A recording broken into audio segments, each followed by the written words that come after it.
Hello and welcome back to another Monster Monday, a series where I draw a creature from D&D and I talk about its lore and its mythology and what it's like to fight in-game as well. And these videos are usually based on your suggestions that you leave me down in the comment section below. So, if you think of a monster that you'd really like to see, maybe it's in D&D, maybe it's not yet in D&D, maybe it's something from mythology that you'd like to use in D&D, whatever it is, if it's an interesting monster, make sure to leave it down below in the comment section. Now traditionally I would use those suggestions and give them to my patrons over on Patreon, who every month get to vote on which ones of those they prefer. And then the top monster suggestions from the list of creatures that you've offered, that's what I make videos about. However, every now and again I like to offer my patrons the opportunity to have a homebrew monster of my own design come through, and invariably, whenever I do offer that, my patrons jump at the chance to, well, get a free monster, get an interesting homebrew monster of my own creation, which I very much appreciate because I love getting to talk about my own homebrew world and its lore and the creatures that live inside it, just like all DMs do. So this month, my patrons have chosen to see one of my homebrew creations, and for today's video, therefore, we will be talking about the Hagon, a creature that I've fully statted up and you can use in your campaigns absolutely for free. There should be a link down below in my description box to D&D Beyond where you can find this monster and read along with me, or simply wait until the end of the video and use it in your campaigns if you so choose. So thank you very much, patrons, for letting me talk about this monster. Thank you very much for watching, and I hope you enjoy the video. Let's get started. So, before I get started, I need to let my players know that this episode is just one massive spoiler, one huge spoiler for our campaign. So, I'm going to ask any of my players who happen to watch my videos not to watch this one, because this monster basically is a quest, an upcoming quest that you guys have not experienced yet, and this will ruin the entire ending. So, with my players gone, I can talk about this homebrew creation of the Hagon. So the inspiration for this monster is, I suppose, my players' complacency, if that makes sense. Recently, my players embarked on a quest, and in that quest, what had basically happened is a coven of hags, 3 hags, had taken over the city's natural history museum. In my campaign world, magic is everywhere in the air around you, and spellcasters absorb that magic, bind it into magic circles, runes and rings, and use that to cast spells. That's how wizards operate, and that kind of explains how spell slots work in game, that magic is a physical resource, like the oxygen in the air, that can be burnt up and used, and you need to go to a new location, or otherwise let that area of space re-diffuse with magic from nearby areas, essentially. So using too much magic just eats away all the magic around you, and you need to go and rest and let it recuperate, kind of thing. There's a lot of very complicated stuff that I have written into my own kind of hard magic system to explain spell slots and things like that in my campaign, but that's neither here nor there. Inspired by a book series that I really love called The Rivers of London, which I highly recommend if you've not had a chance to read those so far. They're absolutely fantastic books. The magic system in there sort of says that the magic that's in the air actually is stored in objects a lot more easily, and that's kind of explaining how you get things like magic items and, how locations like cathedrals can have that sense of awe. It's like the magic over years that has been kind of stored in ancient buildings and ancient objects, and how items of certain reverence and items of certain mythology, things that have a legend about them, can become imbued with magic just purely due to their reputation, things like that. To that end, the older an object is and the more interesting and kind of poignant, the more used it is, basically, in my world, the more magic is stored within it. Latent magic that people can draw out to cast spells, or, can be used to make a more potent magic item. This is how magic items become legendary in my campaign, for example. And so, a natural history museum full of the bones of ancient animals, artifacts from all across the world, pieces of art and so on, is a hotbed for potential magical energy, basically. In my campaign, a coven of hags took over this museum, killed a bunch of people inside, started their own coven of witches, who are kind of following their orders, very much inspired by a quest in Dishonored 2. I'm not going to say any spoilers for that game because it's one of my favourite games of all time, and if you've not played it, I would highly recommend it. But sort of inspired by a lot of different things. There's hags in a museum. They're using all of the magic stored in the museum to open a gateway between realms, unravel the laws of magic that operate my campaign world, with a view to being capable of casting spells beyond 9th level. They want to harness all the magical energy, potential magical energy that's stored in all these ancient items, and use it to open a gateway into all realms and thus allow magic to flow more easily through, hopefully unraveling the fabric of magic in my campaign setting and allowing them, above all others, to cast 10th level spells, something beyond a 9th level spell, and achieve basically godhood in my campaign. Now this is obviously super bad news, and my adventuring party needed to go in and stop these hags from unraveling the fabric of reality through this process. Now, it was a really cool mission.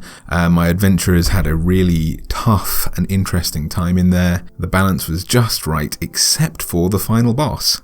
I had planned to kind of tease these hags as big sort of, mini bosses, I guess, individually in various levels and various locations, and then for them always to swoop away and teleport away before they got too harmed, and then have a big final confrontation where this ritual was taking place, using all of their might as a coven of hags that my group had to then separate in order to make them weak enough to kill or defeat in whatever method they chose to do so.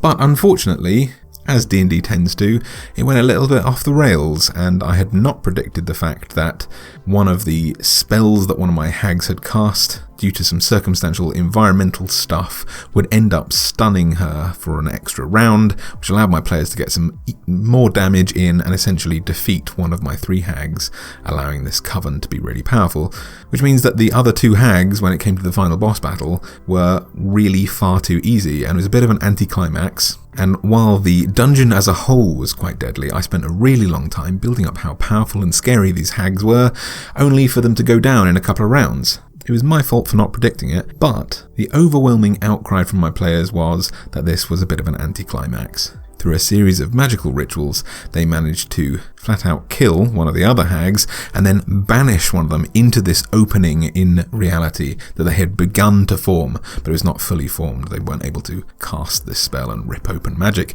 They just had opened some holes into various dimensions. So I thought what I would do is to have the fabric of magic be harmed but not damaged in my campaign world. And they actually have a follow-up quest that they've chosen not to do yet. They've picked another quest in the meantime, but there's another quest waiting for them, where all throughout the city, various little portals are beginning to open up to different realms as a result of the tampering that these hags had caused. Now, the hag that they banished into her own portal was known as Atropos. She was a night hag and was the most capable spellcaster of the group of hags, and they did a kind of one-hit banish to her, which is really anticlimactic. But as I say, these portals have opened up all throughout the city, allowing creatures from different realities to walk on through into ours, and the fabric of the material plane is slightly damaged. So I thought what would be really good is if I could bring this character back at a second chance to have a non-anticlimactic death and actually prove, well, be a real challenge for my players. Their next mission is going to be trying to close some of these portals that have opened up all over the city with the help of a wizard from the nearby Institute of Magic. But he's a little bit more interested in studying these dimensional portals that have opened up rather than closing them. So my plan is to have them jaunt through a few different realities, experience a few things, and as they do, they're going to start to learn sort of detective style that some creature who's been warping and changing, has been wreaking havoc in each of the dimensions, getting stronger as it hops from one to the other. And then when they leave, they're going to meet this creature, discover that it is this hag that they banished without killing, and who has been desperately seeking revenge on the group by gathering artifacts from different dimensions, combining them into her body to become this cruel, twisted creature with elements of multiple dimensions, hugely unstable both in mentality and in power, and who has used her multi-dimensional magical power to form an enormous tower in the center of the city, which is threatening to tear apart reality once more. To that end, I have written on D&D Beyond stats for what I am calling a Hagon, a hag-dragon type fusion creature, which I'll make sure to leave a link to down in my description box if you would like to get your hands on a version of this yourself, or if you think this would be useful to throw at your players. It's very entrenched in my own lore. I've tried to separate it a little bit from that so that other people could use it, but I thought it was important that you knew where I was coming from when I was making this creature and the background that went into making it. But either way, I thought I would show what I came up with. So I've said that Hagons, or Hagons, as the name would suggest, are massive, dragon-like creatures formed from the crazed rituals of unstable hags, desperate for power and magic. Now, I actually chose to make this creature. Its stats are very much inspired by a red dragon of the appropriate level, which I think is a young or adult, I can't quite remember. Anyway, it's challenge rating 13. I made it a huge rather than large creature, because that always makes a more intimidating boss. But I've made it, I was unsure whether I should make it an aberration or a monstrosity. It's got combined pieces from multiple dimensions, and I thought that would be horrifying and cruel and twisted. I initially wanted to call it an aberration because it's so wildly morphed its body that it's unrecognizable from its previously humanoid-like shape. But then aberrations have their own kind of lore, and monstrosities are kind of, there's a lot of fusion creatures in monstrosities. Either way, it could go either way here between aberration and monstrosity. I thought monstrosity was a bit more of a safe bet though. Anyway, I said there are a few creatures more immediately identifiable as a personification of pure, raw, destructive power than a dragon. Their might is envied by all those who seek to obliterate their foes. And with this in mind, hags, who are known to hold deep and vengeful grudges, sometimes seek out dangerous rituals which may allow them to take on some of the traits of those vile beings they admire. While a Hagon is not actually a dragon by blood, their silhouettes strongly resemble dragons, lunging over on all fours, with jittering insectoid wings on their backs and a long tail coiling behind them. The transformative processes that cause a hag to mutate into a Hagon is lengthy and complicated, which puts many of their kind off such endeavours, but only cements in the minds of those who do perform the dark rituals involved the burning hatred and vengeful spite that drives them. A hag must gather enough magical energy to open numerous gateways to various planes, and the determination to survive long enough to harvest an artifact that embodies each plane they visit. First, a hag must visit the Shadowfell, enduring its draining misanthropic mists long enough to master undeath, so that they may separate their soul from its flesh. This allows the hag to warp and mould its flesh into cursed and deadly forms while maintaining its invigorating hatred as it nestles in the dark corners of its soul. The hag's time in the Shadowfell burns away any fragments of its personality except for those embers of true malice and the memories of those who have wronged it, i.e. my players who thought my battle was far too anticlimactic and definitely need a lesson taught to them. Once the hag has learned the dark secrets of undeath, it must find a receptacle for its soul, just as a lich might need a phylactery. Still hungry for additional power, a hag will venture to the roiling and chaotic elemental planes, where it will forge a crystal of barely controllable energy, which it will infuse with its soul. The unstable and chaotic energy addles the hag's mind yet further, and causes its moods and temperament to violently shift from one to another. In order to regain control of its mind and its barely contained power, the hag will seek out a portal to Mechanus, the plane of order. A visit to Mechanus is also an opportunity to steal the technological power of the Modrons who dwell there, allowing the hag to cover itself in mechanical armor plating to simulate a dragon's scales, and to focus the elemental energy of their elemental crystal into a firearm-like weapon that sprouts from its newly formed tail. A final visit to the Feywild infuses a fledgling Hagon with enough of the twilight energy of the Fey to reduce their vulnerability to the sun, being an undead creature, and radiant energy, in order to complete this creature's transformation, allowing it to fly freely through the skies of the material plane without fear of burning to a crisp before it can exact its revenge, that has by now had time to mature like fine wine. Hey, I just wanted to take a brief moment to say a massive, massive thank you to all of my supporters on Patreon, but in particular those of you who have chosen to support at the Silver Archfey level and above, actually.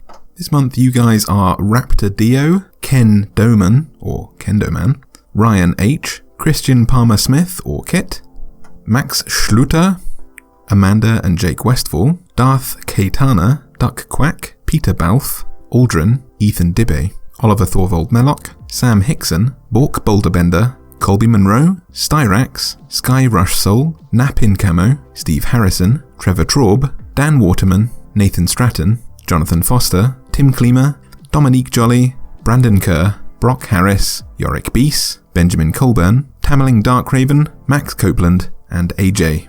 Thanks to these guys, I get to make this content and you get to see this content.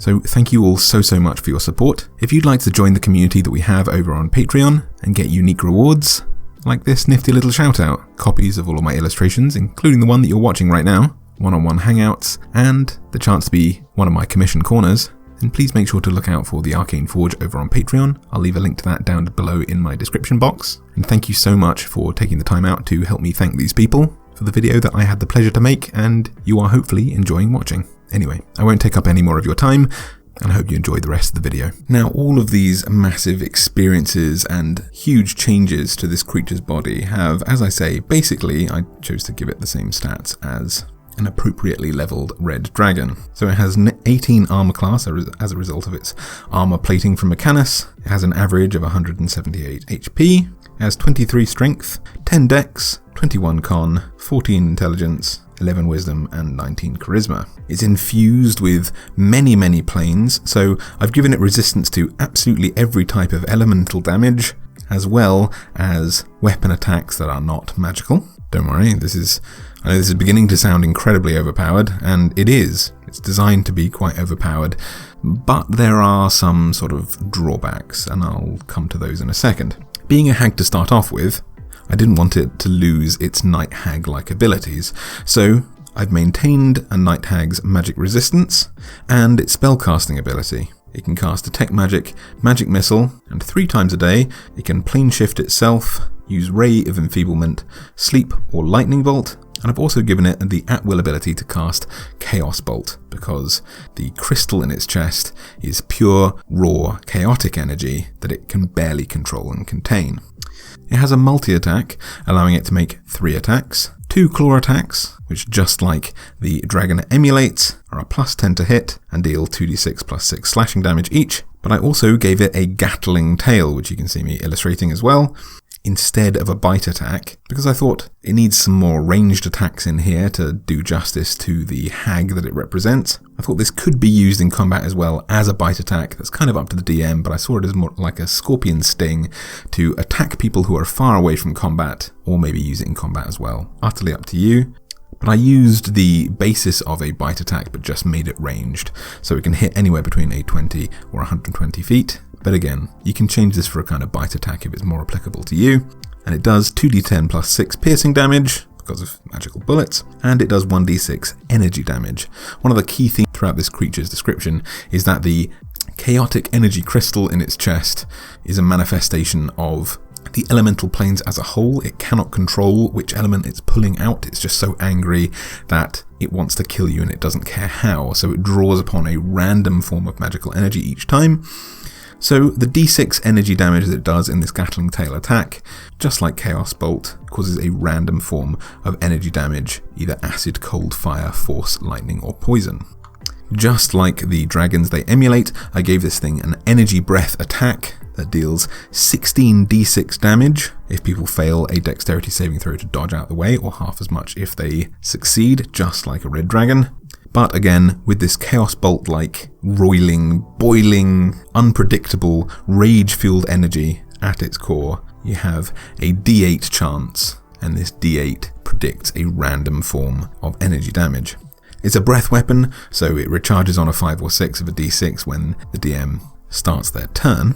And additionally, although I was tempted to make this a legendary creature, I decided to give it a lair instead and give it lair actions, because I kind of pictured this thing being so infused with so many unstable and conflicting elemental planes, energies and presences that its mere presence causes structures filled with hate to manifest around it, and its kind of lair almost builds around this thing. My aim is that my players will go to all these different planes, figure out what's going on, realize that this creature, this hag that they've banished, is growing in power, and escape back to their own plane, and then realise that this hag has been here trying to find them and kill them. A little bit of time has passed by the time they get back to their own plane, and by this point a huge tower of unpredictable chaos has formed in the centre of the city that they have to venture into and defeat this creature, giving it a lair essentially. Lair actions happen at initiative count 20, losing initiative ties, and usually things get 3 different types of actions, one that's not so harmful, some that are pretty harmful, and I wanted to make these feel like a part of each of the planes that this hag gets access to. So something from Undeath, from the Shadowfowl, something elemental from the elemental planes, that kind of stuff.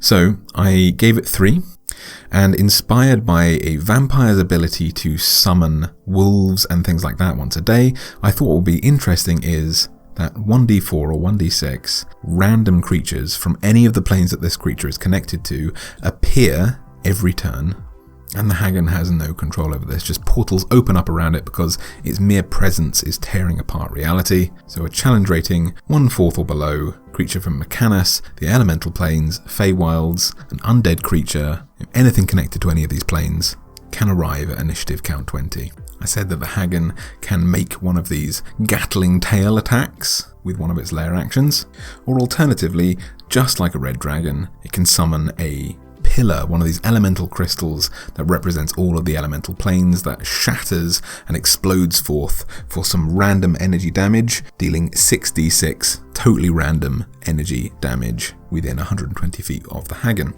Additionally, its corrupting presence has a real influence on the world around it. So I wanted to say that portals open up to random planes, which my players are already experiencing, with creatures shifting through into our dimension. Every single time that a player casts a spell, they need to roll a d20, and on a roll of 1, everyone within the vicinity of this creature, because of the tumultuous and chaotic nature of its presence and its reality warping abilities, have to roll on the Wild Magic Surge table of a Wild Magic Sorcerer. Only if they get a 1 on this d20 roll, but should happen just enough for it to be an interesting incentive to defeat this creature. And being a creature of the Shadowfell, I thought it was important that creatures that die within 1 mile of this creature's lair return back to life after a long rest. Now, I didn't automatically make these under control of the Hagon. I don't think control is really on this creature's mind, it's just vengeance and anger, but I thought it would be really interesting if this creature ends up killing the group or killing a member of the group.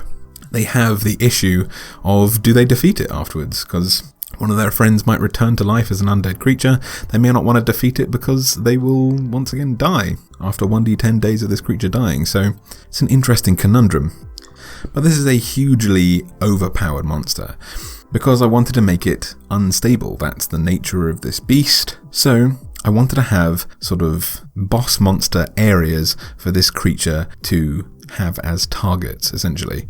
So I've given it multiple facets or multiple faces that are, intrinsically tied to the different abilities of this creature that my players can target to destroy and remove some of its powers, with a few consequences here and there.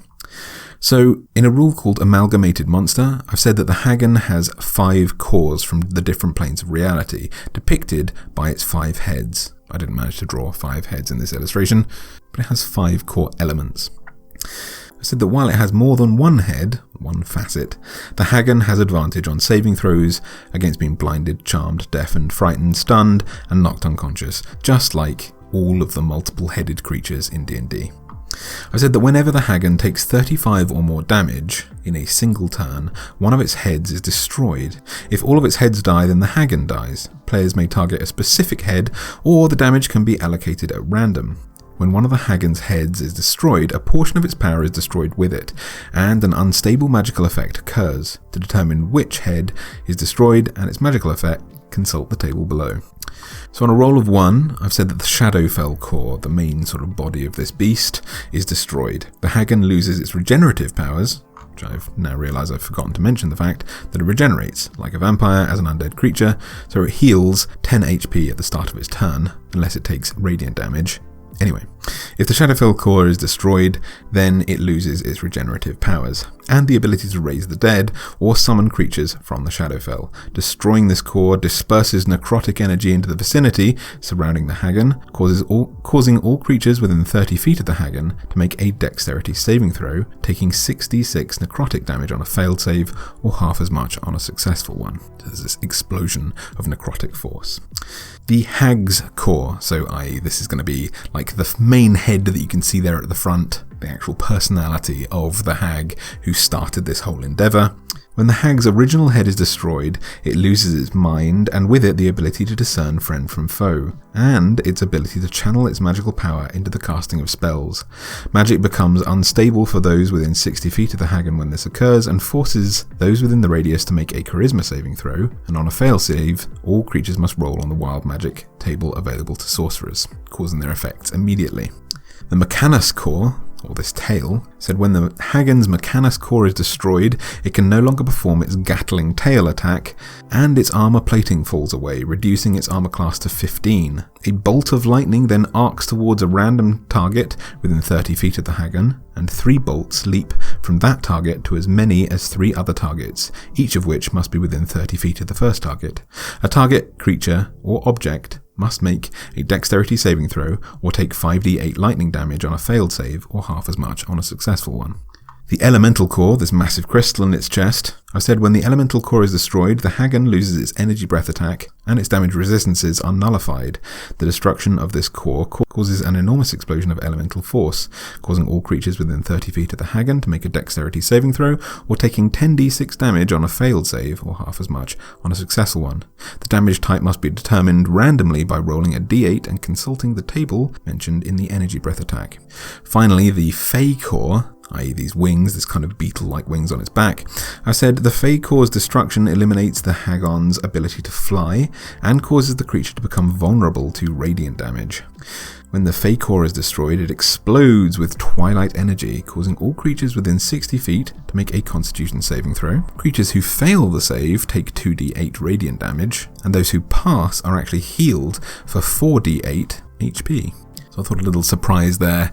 So there's a mixed incentive about which one you should go for first. I mean, certainly if the players have not read this, which they should never do, then they won't know which one to go for first. But it would be interesting to save this flying ability for last, and have something that potentially heals the whole party if they manage to save, or damages them if not. I thought that was kind of capricious and cruel, which I think the Fae would appreciate. But anyway, I hope you enjoyed my boss monster today, my homebrew creation of the Hagon. And I hope you enjoyed hearing a little bit about my campaign world and my ruthless torment of my players.